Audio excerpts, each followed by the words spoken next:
Buenas noches, mi nombre es Dora María González Izaguirre, soy alumna de la Universidad Virtual del Estado de Michoacán, cursando la licenciatura en Herbolaria y Fitoterapia del séptimo cuatrimestre. En esta ocasión presento la actividad Naturaleza de los antígenos y anticuerpos. La palabra antígeno deriva del vocablo griego anti, que significa opuesto o con propiedades contrarias, y del vocablo geno, que significa generar, producir. En conclusión, antígeno significa que genera o crea oposición. Un antígeno es cualquier molécula que se une a los receptores de los linfocitos T y B, es decir, a las células T y a las células B y T, o a los anticuerpos. Estos son inductores a la respuesta inmunológica adaptativa.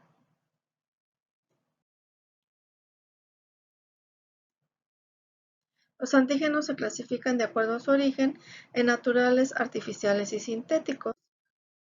Los antígenos naturales son los que provienen de microorganismos naturales.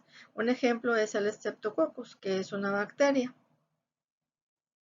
Los antígenos artificiales, estos resultan de la unión de una proteína inmunogénica con un apteno y se utilizan en experimentación y diagnóstico, mientras que los antígenos sintéticos son el resultado de la síntesis química en un laboratorio y se usan principalmente como vacunas sintéticas.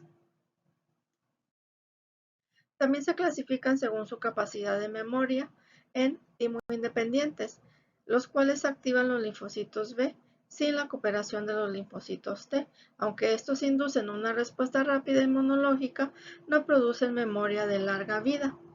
Los antígenos timodependientes activan linfocitos B foliculares en órganos linfoides secundarios, lo que genera una reacción del centro germinal y están caracterizados por generar linfocitos B de memoria.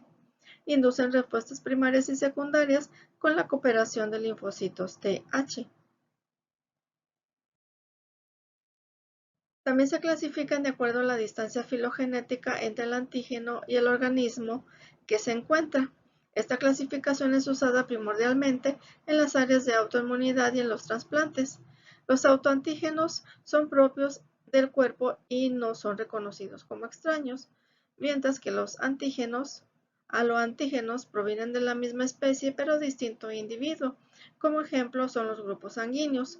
Y por último, los senoantígenos, que provienen de individuos de una especie diferente. Como ejemplo, se describe una válvula cardíaca porcina colocada en un humano. Los anticuerpos o inmunoglobinas son proteínas producidas por las células plasmáticas y están presentes en el suero y en las secreciones corporales. Su función es brindar protección específica contra los microorganismos con los que un individuo ha estado en contacto a lo largo de su vida de forma natural o artificial. Y las funciones biológicas son bloqueo, neutralización, opsonización, fijación de complementos y citotoxicidad celular medida por anticuerpos. Su estructura está formada por monómeros de 4 cadenas polipeptídicas, 2 cadenas pesadas denominadas H y 2 cadenas ligeras denominadas L, como se muestra en el ejemplo. Existen 5 clases de anticuerpos. La inmunoglobina IgG es más abundante en el suero y se produce durante la respuesta secundaria contra un antígeno. Difunden con facilidad porque también son abundantes en el líquido extracelular y muy eficientes en la neutralización de toxinas, virus y bacterias. Los anticuerpos IgA son los más abundantes en las secreciones corporales, como la saliva, las lágrimas, la leche materna y el moco de las vías bronquiales, genitounitarias y digestivas.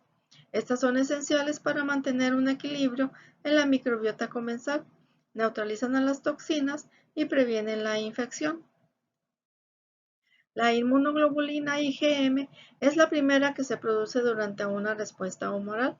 Es eficiente para la aglutinación y la neutralización de microorganismos y toxinas, pero debido a su elevado peso molecular, difunde de modo ineficiente, por lo que se encuentra en bajas concentraciones en el líquido extracelular. Los anticuerpos IgD, estos se unen a proteínas de microorganismos patógenos como Moraxella catarrhalis y Haemophilus influenzae, lo que sugiere que dicha inmunoglobulina tiene una función protectora por medio de la neutralización. Y por último están los anticuerpos IgE. Estos abundan en las células mucosas, por lo que constituyen una primera línea de defensa contra los organismos patógenos. Por lo anterior, concluyo que los antígenos son materias extrañas que se introducen en un organismo con el fin de dañarlo, mientras que los anticuerpos son materias que se encuentran dentro del organismo diseñadas con la capacidad de enfrentar dichos antígenos para frenarlos en la destrucción. Presento las referencias bibliográficas y las referencias de imágenes. Muchas gracias.